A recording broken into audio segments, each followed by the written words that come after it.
بسم اللہ الرحمن الرحیم۔ السلام علیکم عزیز طلبہ، اللہ تعالیٰ سے امید ہے کہ آپ سب خیر و عافیت سے ہوں گے۔ آج ہمارا سبق نمبر 122 ہے اور ابو زکوٰۃ المال میں ہم فصل فی العروض پہ بات کر رہے تھے۔ تو اس سبق میں ہم سامان تجارت کے زکوٰۃ سے متعلق جدید مسائل کو دیکھتے ہیں اور کچھ جدید صورتیں سمجھتے ہیں کہ ان پر زکوٰۃ کس طرح آئے گی۔ تو سب سے پہلے ہم بات کرتے ہیں شیئرز کی مختلف صورتیں اور ان پر زکوٰۃ کا حکم۔ شیئرز سے متعلق مکمل تفصیل آپ ہمارے فقہ المعاملات کے لیکچرز کو دیکھ کر اور اسی طریقے سے ہمارے بیوع کے اور جدید معیشت کے جو لیکچرز ہیں ان کو دیکھیں گے تو انشاءاللہ تفصیل سے سمجھ جائیں گے۔ ہم یہاں پہ مختصراً عرض کرتے ہیں۔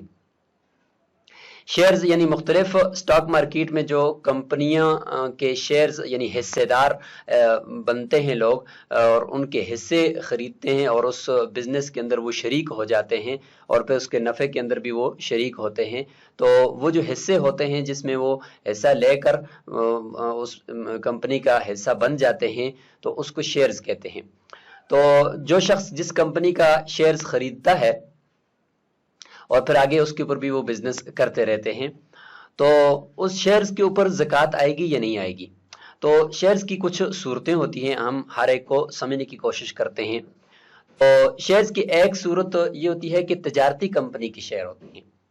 کمپنی ایسی ہے کہ مثلا لوہا، کپڑا، سیمنٹ، الیکٹرانک سامان، پہننے اور اوڑھنے کی چیزیں اور اس طریقے کی چیزیں وہ فروخت کرتی رہتی ہے، تو یہ کمپنی ہوتی ہے اور اس کے شیئرز ہوتے ہیں۔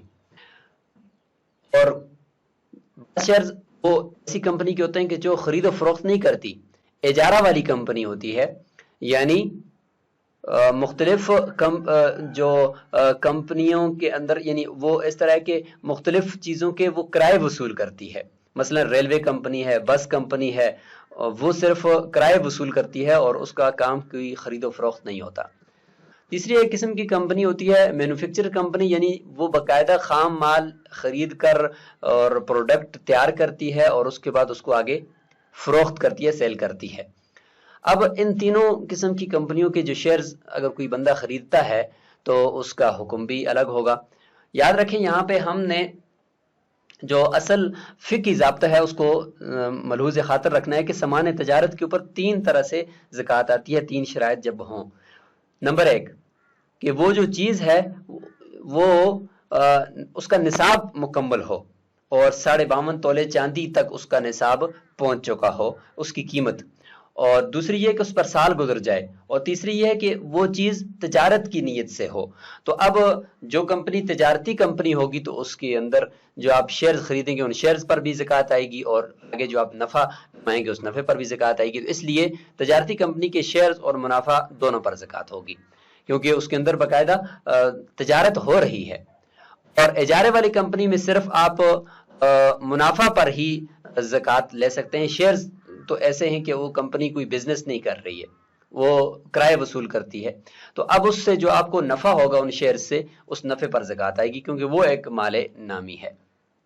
اور تیسری ہے مینوفیکچر کمپنی، تو اس کے اندر چونکہ باقاعدہ خام مال لایا جاتا ہے، چیزیں تیار کی جاتی ہیں، آگے فروخت کی جاتی ہے، تو یہ بھی گویا کہ ایک طرح کی تجارتی کمپنی ہے اور لہذا اس کے خام مال کے اوپر بھی اور آگے جو سیل کر رہی ہے پروڈکٹ اس کے اوپر بھی چونکہ زکوٰۃ آتی ہے، تو لہذا شیئرز خریدنے والا اس کی شیئرز کے اوپر بھی زکوٰۃ آئے گی اور اس کے منافع دونوں پر زکوٰۃ آئے گی۔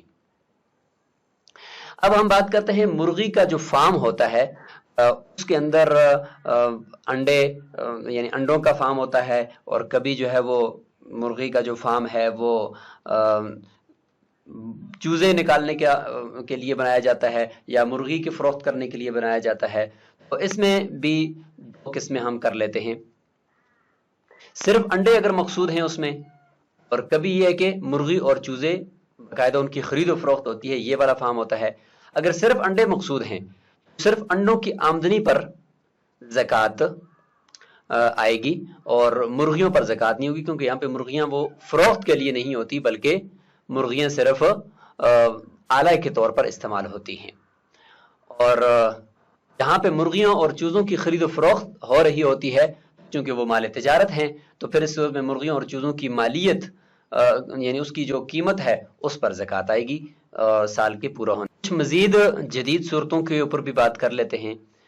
مرغی یا مچھلی فارموں کے اندر ایسا ہوتا ہے کہ اس میں جو خوراک استعمال ہوتی ہے مرغیوں کے لیے، مچھلیوں کے لیے، اس کو سٹاک کر کے رکھ دیتے ہیں، اور وہ کبھی کبھار اتنی زیادہ ہوتی ہے کہ وہ نصاب کو پہنچ جاتی ہے، تو اس خوراک کے اوپر زکوٰۃ آئے گی یا نہیں؟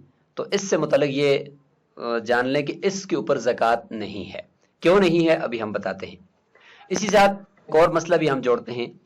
اس بڑے بڑے پریس ہوتے ہیں جہاں پہ کتابوں کی چھپوائی ہوتی ہے اور بڑی بڑی چیزیں، تو اس میں روشنائی کو قاعدہ سٹاک کر کے رکھا جاتا ہے کہ ہر وقت وہ کام آتی رہے، تو وہ بھی نصاب کو پہنچ جاتی ہے وہ روشنائی۔ اسی طریقے سے مشینری ہے، صنعتی آلات کی مشینری ہے، تو اس کے اوپر زکوٰۃ آئے گی نہیں آئے گی؟ اس حوالے سے ہم صنعتی آلات کی پہلے 3 قسمیں کرتے ہیں اور اس کے بعد پھر ان صورتوں کو ہم سمجھتے ہیں۔ صنعتی آلات کی ویسے 3 قسمیں ہوتی ہیں۔ پہلی قسم تو بعین ہی باقی رہتے ہیں، کام بھی ہو رہا ہوتا ہے اور وہ آلات بھی باقی ہوتے ہیں، جیسے کہ فیکٹری کی مشینیں ہوتی ہیں، چیزیں بھی تیار ہو رہی ہوتی ہیں اور وہ مشینیں بھی باقی ہیں۔ اور نمبر 2، بالکل یا ختم ہو جاتے ہیں وہ آلات، جیسے کہ دھوبی ہے، اس کا صابن وغیرہ وہ سارا ختم ہو جاتا ہے، بالکل اس کا کچھ اثر بھی نہیں رہتا۔ تیسری قسم وہ ہوتی ہے جو بالکل یا ختم بھی نہیں ہوتے اور سامنے موجود بھی نہیں ہوتے، بلکہ ان کا اثر وہ باقی رہتا ہے، جیسے کہ رنگ کلر جو ہوتا ہے، کلر کرنے والے جو ہوتے ہیں ان کی جو کلر ہوتا ہے وہ کپڑے کے اندر یا چیزوں کے اندر وہ دکھائی دے رہا ہوتا ہے۔ اب اس کے نیچے، ان 3 قسموں کے نیچے آپ فیکٹریوں کے اور آلات، صنعتی آلات کو مزید جمع کر سکتے ہیں۔ لہذا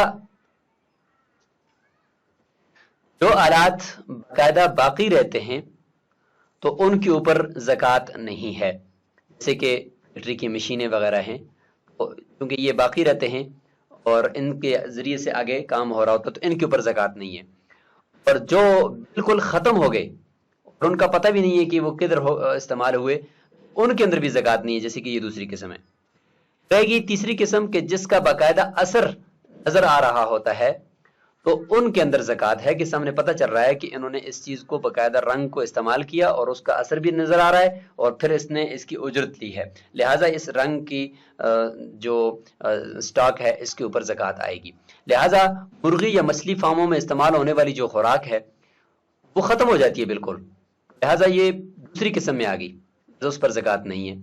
اس طریقے سے پریس میں چھپائی کے لیے رکھی ہوئی جو روشنائی ہے وہ تیسری قسم میں ہے کہ جب چھپوائی ہوتی ہے تو اس کا کلر روشنائی کا وہ نظر آ رہا ہوتا ہے، لہٰذا اس کی گویا کہ اجرت لی جا رہی ہے اسی کو فروخت کر کے، تو لہٰذا اس کے اندر یہ مال نامی ہو گیا اور مال نامی کی وجہ سے اس کے اوپر زکوٰۃ آئے گی۔ کچھ مزید جدید صورتوں کو بھی دیکھتے ہیں۔ لمیٹڈ کمپنیاں ہوتی ہیں، چھوٹی چھوٹی لوگوں نے مل کر شرکہ بنائی ہوتی ہے اور وہ کاروبار کر رہے ہوتے ہیں، تو اس میں یہ یاد رکھیں کہ ہر شریک ملکیت کا الگ سے اعتبار ہوگا۔ اس کی ملکیت میں جتنا پیسہ ہے اس کمپنی میں لگایا ہوا اس کو دیکھیں گے، اگرچہ کمپنی کا مجموعی وہ نصاب کو پہنچ رہا ہو، لیکن ہر ایک شریک کا اگر نصاب کو نہیں پہنچتا تو پھر اس پہ زکوٰۃ نہیں ہے۔ ہاں اگر نصاب کو پہنچتا ہے ہر شریک کی اپنی ملکیت، اس پر زکوٰۃ الگ سے آئے گی۔ تجارتی پلاٹ تجارت ہی کی نیت سے خریدا ہے تو پھر اس کی مالیت پر سال کے پورا ہونے کے بعد زکوٰۃ آئے گی، اور سال کے پورا ہونے کے بعد جو موجودہ اس کی ریٹ ہوگی اس کے اوپر زکوٰۃ آئے گی۔ اور اگر خریدتے وقت نیت تجارت کی نہیں تھی، کسی اور چیز کی تھی، تو پھر بعد میں اگر درمیان میں تجارت کی نیت کی تو پھر اس سے اس پہ زکوٰۃ نہیں آئے گی جب تک اس کو فروخت نہ کرے۔ تو یہ کچھ مسائل تھے جو یہاں پہ ذکر کرنا ضروری تھے، باقی بھی چونکہ صورتیں تو ہزاروں لاکھوں ہیں، لیکن مقصود یہاں پہ کچھ اصول ذکر کرنا ہے تاکہ اس کے تحت آپ مسائل کو سمجھ سکیں اور آپ کے لیے آسانی ہو۔ السلام علیکم ورحمۃ اللہ وبرکاتہ۔